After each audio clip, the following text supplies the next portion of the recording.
Olá, caríssimos! Hoje eu vou falar sobre este livro especificamente, Contra a Perfeição, do Michael Sandel.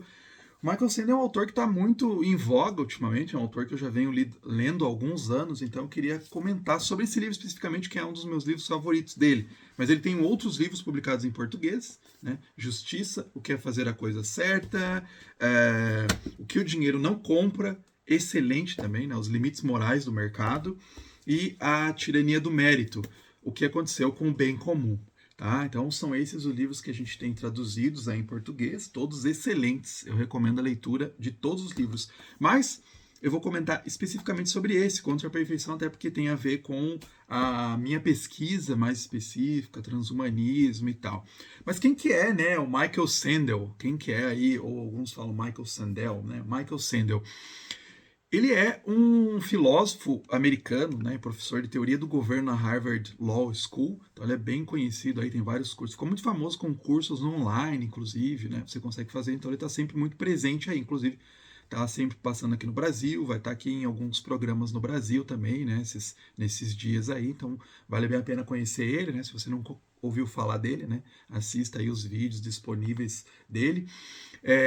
Ele recebeu o doutorado dele em Oxford em 1985, né, onde ele estudou com nada mais, nada menos do que Charles Taylor. Então, se você, né, também um grande autor, né, autor de vários livros, entre um deles esse aqui, né, esse tijolão, né, gigantesco, Uma Era Secular. Né, o Charles Taylor, né, é o cara assim, né, Carlinhos Alfaiate, para os próximos, que é um autor fantástico. Se você não conhece, você tem que conhecer, né? Então ele vem dessa posição, você já vem pela influência dele, né? Você já sabe aí essa visão, essa pegada comunitarista. Tá? Ele vem dessa linhagem, da linha dos comunitaristas. Muitos comunitaristas não gostam de ser chamados de comunitaristas, tá? Mas não adianta eles negarem, eles são comunitaristas. Vou explicar o que é esse termo, que é bem importante até porque para você poder entender todas as obras dele, todas as obras do Michael Sandel, até do Charles Taylor,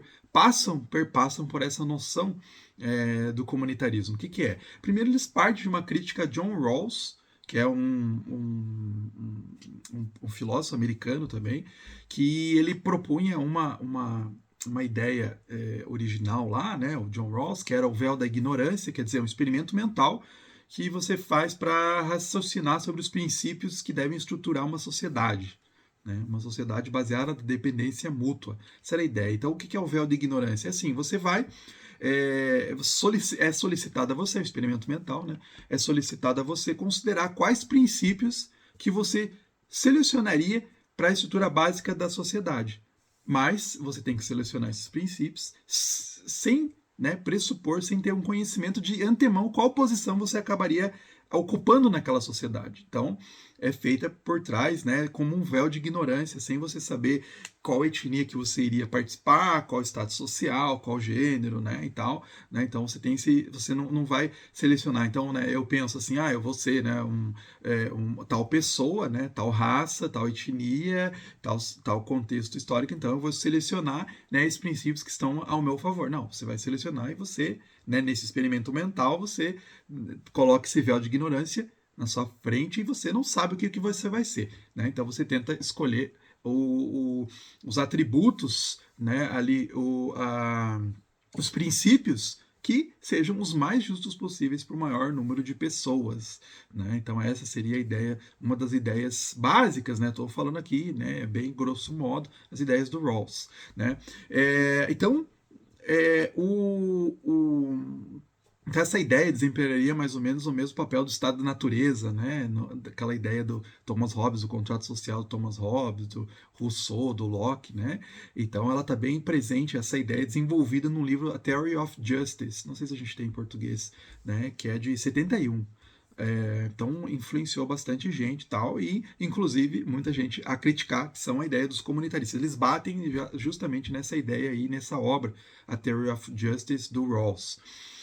Então, para o Sandel, então, na verdade, não tem como a gente ter esse véu de ignorância. A gente já vem sobrecarregado, né, de um monte de coisas, de informações, e de contextos que não tem como a gente se desfazer desses laços. Então a gente vai escolher alguns princípios, a gente mesmo que a gente acha, não, né, eu não sei qual etnia que eu vou ocupar, o que eu vou ser, né, hipoteticamente, mas eu acabo já tendo os preconceitos, as ideias formadas, né? Então, por exemplo, ideias de laços de família, né, que a gente não escolhe conscientemente, a gente não escolhe que família que a gente vai participar, né, mas a gente já nasce apegado naquela família, né, então a gente não tem como se separar desses vínculos, é impossível. Então, o Sandel, né, acredita numa versão menos restritiva e mais flexível dessa ideia, né, do véu de ignorância. Por isso que tem o comunitarismo, né, que ele e outros autores defendem, que é uma ideia, enfatizar, né, a ideia de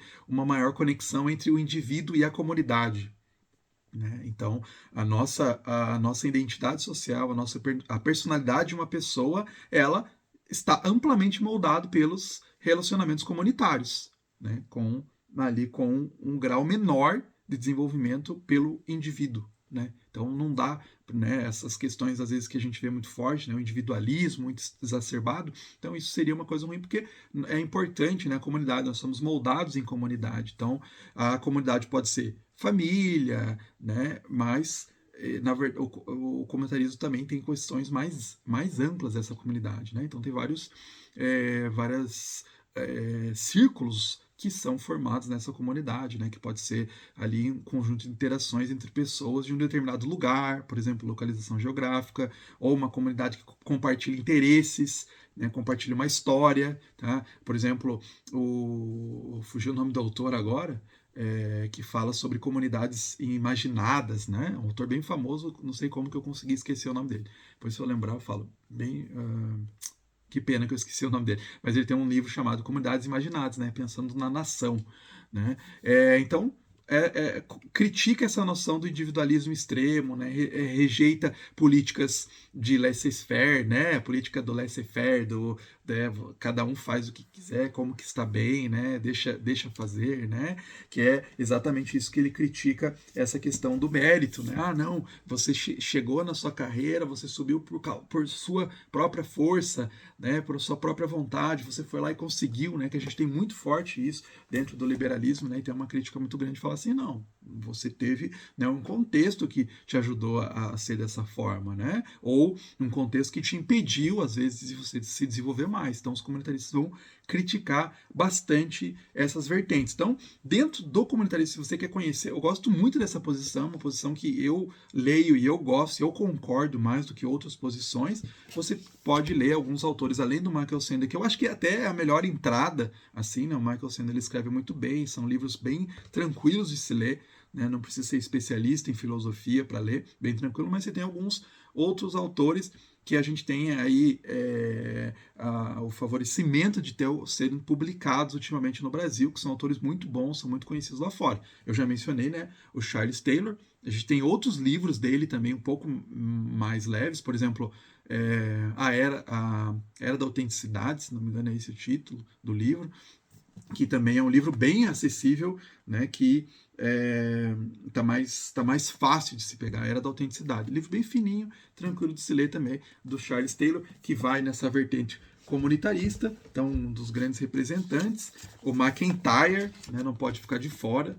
MacIntyre, então esse aqui, Depois da Virtude, né, um dos grandes clássicos aí dos comunitaristas. Outro autor que não gosta de ser chamado de comunitarista, né, também, mas você vai ler, você vai pegar isso, né. O Michael Walzer, nesse livro aqui, Política e Paixão, também a gente tem publicado aqui, né. E aí, um dos últimos assim que eu recomendaria é esse aqui, o Patrick Dennin, que é Porque o Liberalismo Fracassou. Excelente livro, até, né, tratando de questões até mais atuais, né, tecnologia, por exemplo, a perda da liberdade, então são temas bem interessantes. São todos autores comunitaristas que eu recomendo bastante vocês lerem, né, eu gosto desse posicionamento. Mas eu quero falar especificamente sobre esse livro, que é um dos meus favoritos, do Michael Sandel, O Contra a Perfeição, né, porque o subtítulo, A Ética na era da engenharia genética. Então ele vai falar bastante uma crítica ao transhumanismo e outras visões nesse sentido, né, com questões do melhoramento. Então ele vai ter um capítulo onde ele vai falar a ética do melhoramento, o que está por trás dessa visão do melhoramento, né? Vai ter um outro capítulo que ele vai falar sobre os atletas biônicos, como é que vai ser isso, né, no futuro. Já tem, né, o doping, que a gente lida aí nos problemas dos esportes, às vezes países inteiros sendo banidos por causa dessas questões, né, de doping, que aconteceu, acho que com a Rússia, né, nas Olimpíadas passadas, né? Então é um problema bem sério, né? Como é que você vai fazer isso nos esportes no futuro, né? Você ficar melhorando as pessoas. Então, por exemplo, você, né, faz uma engenharia genética de modificar uma pessoa para ele ser um melhor jogador no esporte específico. Então, como é que vai ser as pessoas que não foram modificadas? Né? Isso, né, vai gerar um grande problema, tem que se pensar isso. Também, outro capítulo, né, filhos projetados, pais projetistas, que tira a liberdade dos filhos, porque, por exemplo, você vai lá e escolhe, né? Eu gosto muito de basquete, então eu quero que o meu filho seja jogador de basquete. Então eu vou escolher os atributos físicos, né, até mentais, para ele ser um excelente jogador de basquete. Né? Daí a criança cresce com esse peso, e aí às vezes ela não vai querer ser um jogador de basquete, ela vai crescer e ela odeia basquete. Né? Então pensa, você retirou a liberdade da criança e você colocou um peso muito grande em cima dela. Ou mesmo assim, aperfeiçoar a inteligência. Né? Pô, quem que ia achar ruim, né, de ter a sua inteligência aumentada geneticamente, né? Tal. E aí tem o peso da pessoa. Se você, por exemplo, sobre esse tópico específico, né, tem livro de ficção científica que é o Flores para Algernon, né, que faz exatamente isso.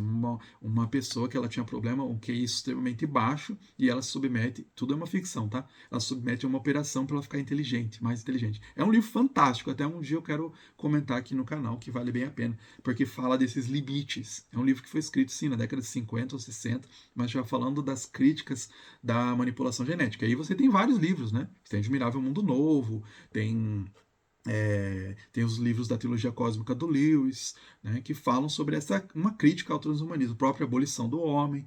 Né? Então, aqui o Michael Sandel está partindo de uma crítica secular. Tá? Até uma coisa que ele fala, mas você está falando, né, sobre questão da dádiva, que é uma coisa bem importante, um argumento bem importante nessa obra dele. Fala assim, a questão da dádiva, a gente tem que ser mais grato pelo que a gente recebeu, né, da natureza. Ele fala nesses termos. E aí ele vai falar, vai bater né, num certo ponto lá no final da obra, diz, pode acusar que eu sou religioso, né, porque eu estou falando de dádiva e tal, né, de que talvez tenha alguém que, né, criou o ser humano e tal, né, e ele vai falar sobre isso, fala assim, não, eu posso, e aí fala, eu estou usando argumentos seculares para criticar isso. Então é muito legal isso, né? Ele não está usando argumentos puramente religiosos, né? Que você tem livros também que criticam a engenharia genética, o transhumanismo, né? Do ponto de vista cristão, mas esse autor vai partir de uma crítica secular, né? Então é muito legal para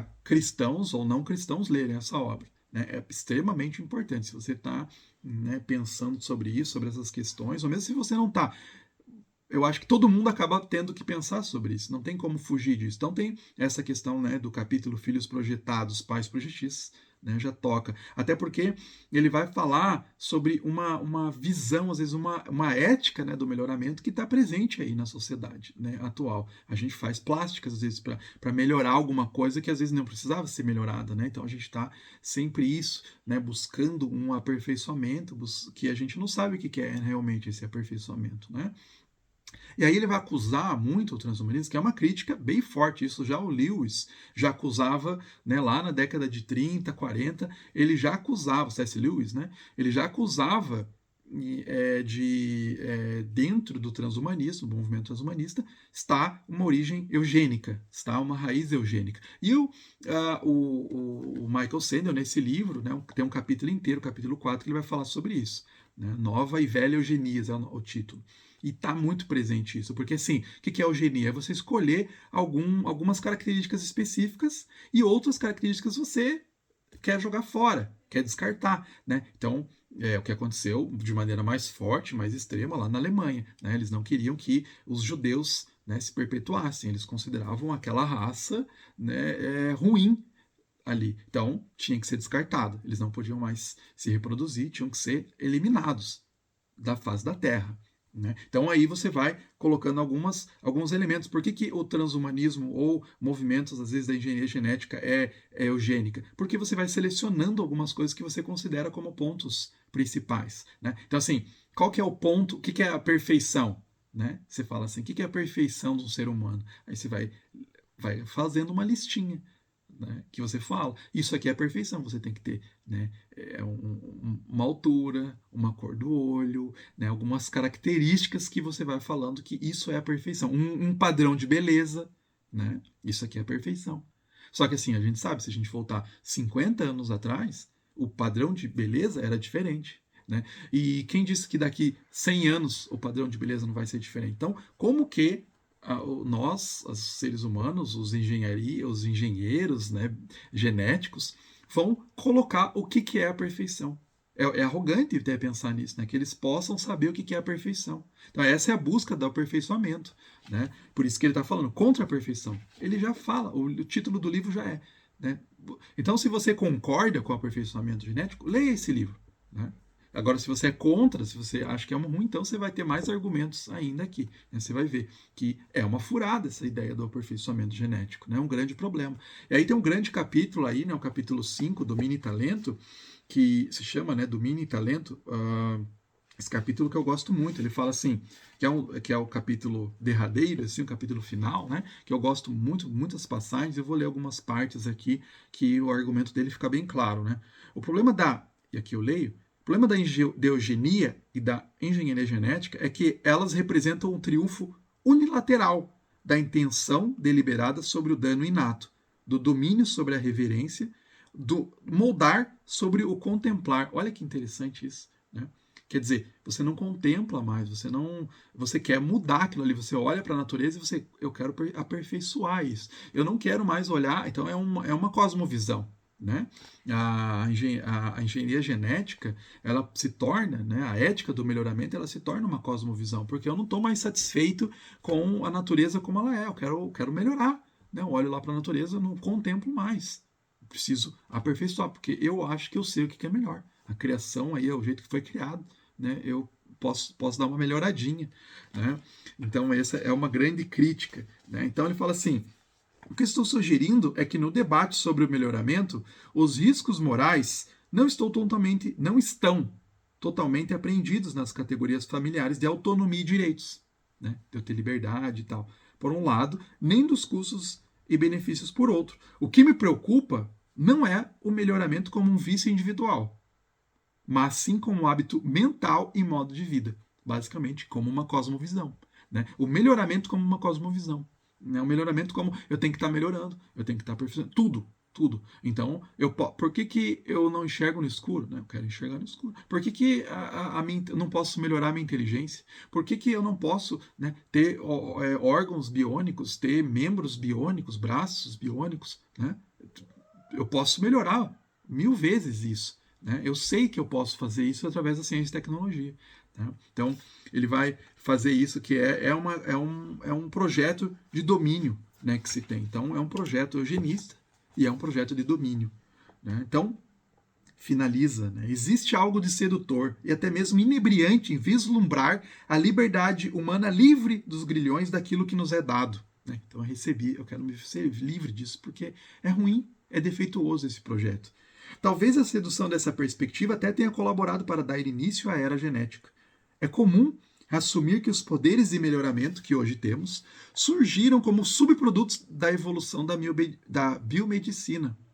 Que a revolução genética apareceu, por assim dizer, para curar doenças, coisas boas, mas perdurou para nos tentar com a perspectiva de melhorar o nosso desempenho, projetar nossos filhos e aperfeiçoar nossa natureza. Mas isso pode ser a história contada de trás para frente. Também é possível ver a engenharia genética como a expressão máxima de nossa decisão de subjugar o mundo, como mestres da nossa própria natureza. Essa visão de liberdade, entretanto, é falha. Ela ameaça banir a valorização da vida como dádiva e nos deixar sem nada para defender ou contemplar além da nossa própria vontade. Então, é fabuloso. deixo aqui, né, as palavras do autor. E já fica recomendado o livro. Gosto muito dessa grande crítica ao transhumanismo. Eu acho que, né, dá para perceber que todo mundo pode ler e pode aproveitar muito. Tá? Então, fico por aqui, os comentários. E vale muito a pena ler esse livro, tá? É fininho, é tranquilo, menos de 200 páginas, 150 páginas, você vai ler rapidinho e vai gostar muito porque ele é muito bom, muito tranquilo, tá? Fica aí essa dica, então.